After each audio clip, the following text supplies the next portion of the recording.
So hi guys, this is Nikita. Today we'll be revising 10 most important organic reactions for NEET 2027. This video will also be useful if you are a JEE 2027 aspirant.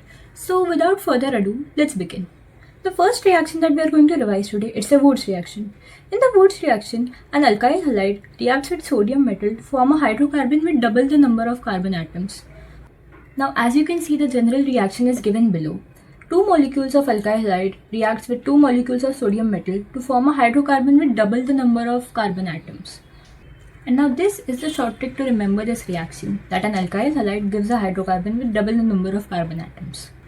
Now moving on to the second reaction of today, the Friedel-Crafts alkylation. In the Friedel-Crafts alkylation, an aromatic compound reacts with an alkyl halide in the presence of an aluminium chloride to form an alkylated compound. Now as you can see in the general reaction, 1 mole of aromatic compound reacts with 1 mole of alkyl halide in the presence of aluminium chloride to form 1 mole of alkylated compound. The trick to remember this reaction is that an aromatic ring reacts with aluminium chloride to give an alkylated compound. Now moving on to the third reaction of today, the Friedel-Crafts acylation.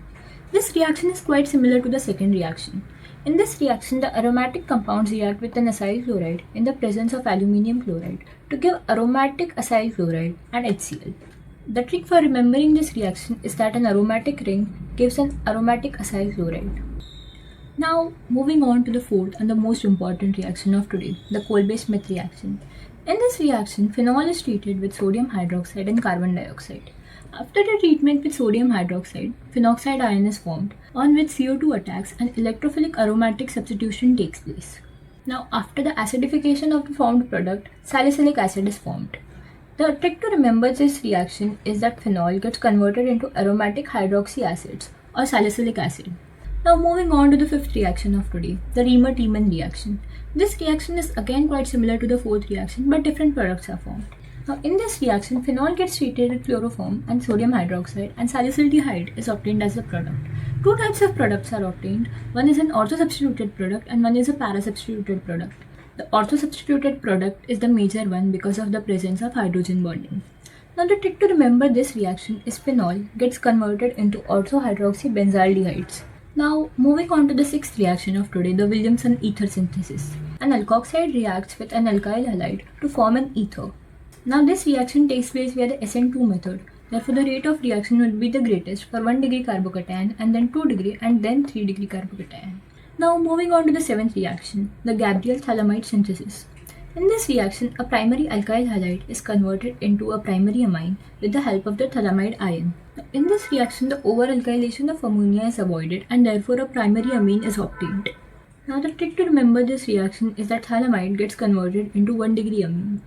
Now moving on to the eighth reaction of today, the Rosenmund reaction. Now in this reaction, an acyl chloride is treated with hydrogen in the presence of palladium or barium sulfate.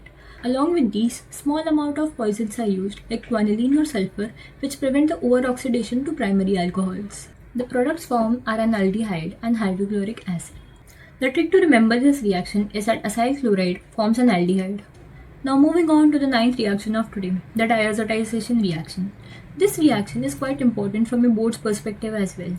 In this reaction, aniline reacts with sodium nitrite and hydrochloric acid on lower temperatures. The temperatures are around 0 to 5 degrees Celsius or 273 to 278 Kelvin.